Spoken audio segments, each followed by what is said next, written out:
रजत दलाल। अगर आपको कंट्रोवर्सीज में इंटरेस्ट है तो आप इस नाम को अच्छे से पहचानते होंगे, क्योंकि काफ़ी समय से यह नाम कंट्रोवर्सीज को लेके काफ़ी चर्चे में है। कुछ लोग क्रिमिनल बोलते हैं, कुछ लोग मसीहा बोलते हैं। आज हम जानेंगे कि क्यों इतना चर्चे में हो गया है ये एक नाम। रजत दलाल फरीदाबाद का रहने वाला है। रजत को सबसे पहला शौक लगा सुपर बाइक्स का, तो उसने काफ़ी समय तक इस शौक को जिया और फिर वो अपने बड़े भाई से इंस्पायर होके उसका इंटरेस्ट बॉडी बिल्डिंग की तरफ गया।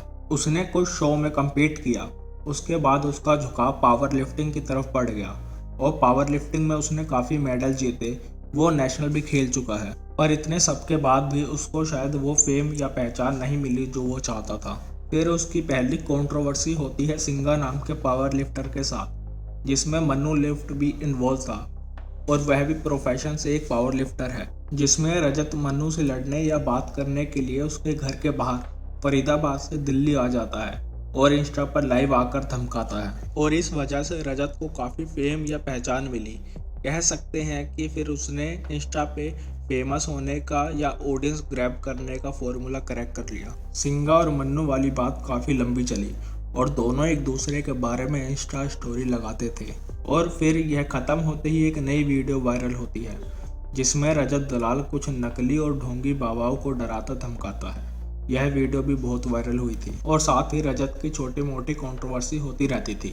फिर एक आती है बड़ी कंट्रोवर्सी, जो कि थी राजवीर सिसोदिया, एक फिटनेस इन्फ्लुएंसर से, जो कि काफ़ी बड़ी बन गई थी, जिसमें समाज भी इन्वॉल्व होता है।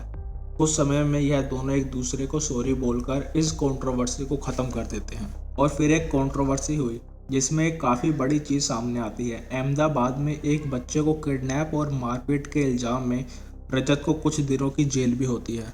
इसी दौरान एक वीडियो वायरल होती है जिसमें रजत दलाल ड्राइविंग करता है और वो किसी बाइक वाले को टक्कर मार देता है, जिसकी वजह से वो बाइक वाला गिर जाता है।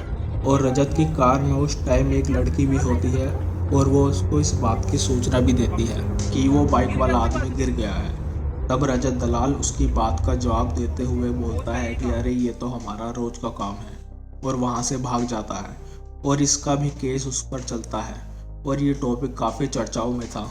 अब फिलहाल ये बिग बॉस में था, और राजवीर जो कि एक यूट्यूबर है और जिससे रजत दलाल की कंट्रोवर्सी भी हुई थी, उसने भी बोला है कि रजत दलाल एक बुरा आदमी नहीं है, लेकिन अगर अब उसको कोई कुछ बोले या उसका मजाक बनाए तो उसकी ऑडियंस उसको पोक करती रहती है, जिससे ट्रिगर होकर रजत को उस गुस्से और लड़ाई वाले कैरेक्टर में आना पड़ता है। और मैं भी चाहता हूँ कि ये अपनी पीछे की ज़िंदगी को भूलकर ज़िंदगी की नई शुरुआत करे। अब आप लोग ही डिसाइड करो कि यह क्रिमिनल है या नहीं।